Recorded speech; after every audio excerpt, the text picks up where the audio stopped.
Yes, everything is put together. I'll show you some pretty cool stuff.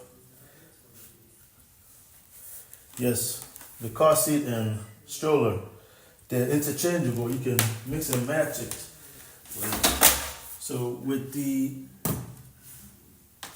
stroller, you can actually release it. Take the stroller off. Then you can put the car seat attachment on there. Fix in. Then you can actually remove the car seat itself and attach the car seat.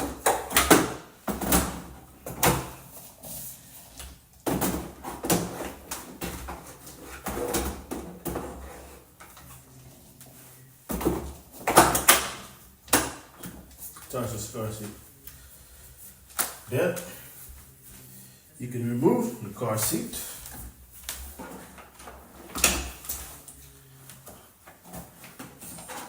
Make sure you remove this base. And you will be able to put the car seat back on there.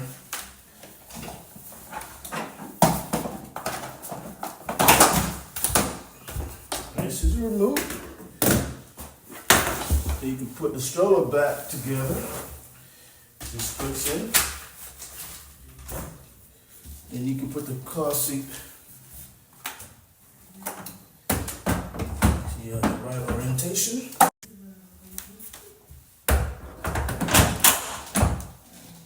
Right orientation, everything looks good. Make sure you subscribe to the slowest growing YouTube channel on earth. If you don't subscribe, you're gonna make Dr. Oluwadala cry.